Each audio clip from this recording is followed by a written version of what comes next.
Okay, Jordan, in this video, I'm going to show you how to do the things on your website to make it look like what I'm expecting. So if you start on our course website and you go over here to more, look at right here at these portfolio backbone pages that I have created. And if you go to the home, this should be exactly what your home page looks like. But when I go to your home page, it says this. You don't have insert paragraph here, like you're going to do an intro paragraph. You do have your picture, which is fine. You don't have a title. So this title or this heading is for the paragraph that's going to be below it. So it needs to be in the paragraph. You're actually going to talk about why you chose your content area, what brought you to education, what really motivates you to want to teach. That's where that paragraph, what will go in that paragraph. And so yours, the first thing I see whenever I go to your website is you say, welcome educators. Well, other teachers are not really the primary audience of your portfolio. It's going to be people who are going to hire you. So principals, maybe superintendents. And so this portfolio is really just kind of showcasing your work and what you've done. And you can actually use it as a tool at an interview. So keep that in mind as you're developing your website, because it's not really for other educators. It is, and it's not really for them to become better at technology. It is really for you to showcase your work as an educator and your knowledge about technology and projects and tools and things like that. So your homepage should look like this. Okay. If you want to leave your professional picture there, that's great, but you need to have these things on your page. Now, then the other thing you need to do is here. Oh, sorry. Here's your About Me backbone. If you go back over to the website, to our course website, you can see exactly what you should put here. So exactly this. Here's going to be a paragraph. You're going to put an About Me video there, but you're going to just say it's like a placeholder. That's what I call it, a placeholder for each little thing. So whenever you go back to actually finish it throughout the semester, you already know what's supposed to be there. So this needs to be a heading, my family, and then you need to have a paragraph, insert paragraph here, and then insert pictures there. So exactly this, and that's what it should look like. 3 more sections after your top, 3 more sections with a heading and with specific information about what you should have there. So when I go to your About Me page, it does not have that. So you have About Me, which this can be your title of the page, your heading, but right here you need to have insert introductory paragraph. And actually, I've not read this, so this might be okay. So this looks like an intro paragraph, but you need to have something that says insert About Me video here. So you need to have that right here. You need to have another section with a heading, my family, and then do the rest of these things. I see that you have a gallery here, so that's really great. Slideshow, you figured out how to do that.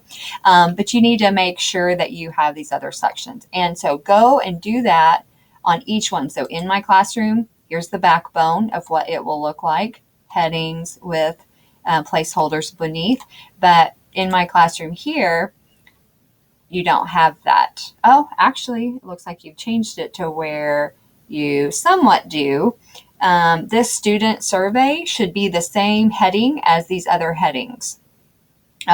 Inside the classroom, this is the title. It should just be, it doesn't matter. Inside the classroom, in my classroom, whatever you want it to be.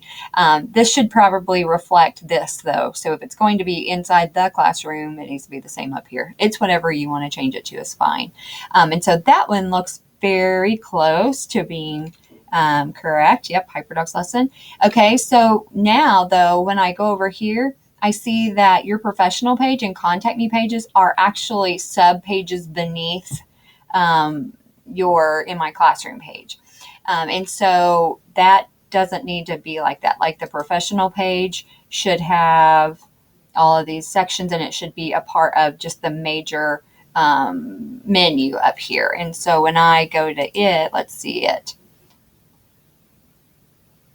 Okay, I see that your standards are there, your professional learning network.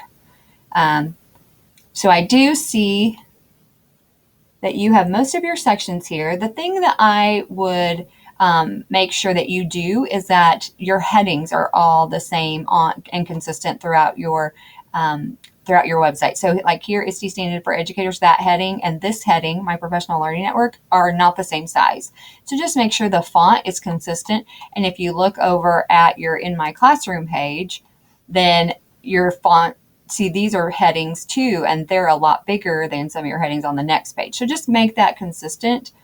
I know I'm not grading this right now, but my first inclination on this is that it would look better if it was all left aligned. And also your picture, your ISTE standards is off center and it's very, very large, which it could probably be condensed a little bit.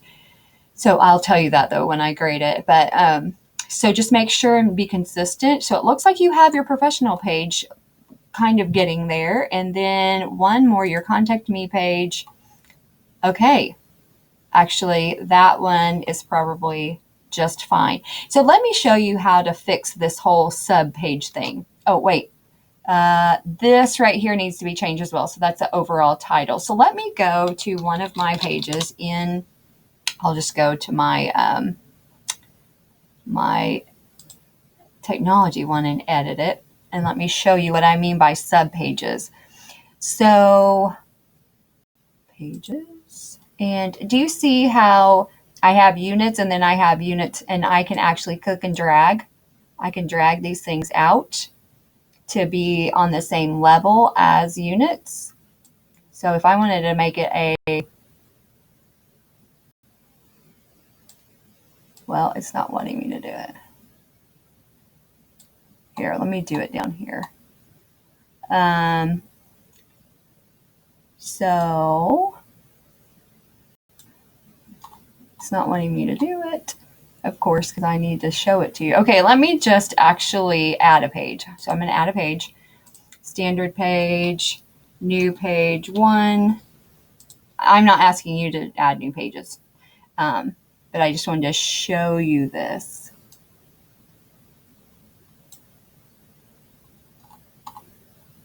It's not letting me do it. Let's see, new page 1, and I'm going to click done. Okay, here it is, down here. So, oh, both of them. So if I wanted to, let's say that I created that and I wanted to put it as a sub page underneath this, I could go like this. I'm just clicking and dragging, and do you see how it made it shorter? So now it's underneath that.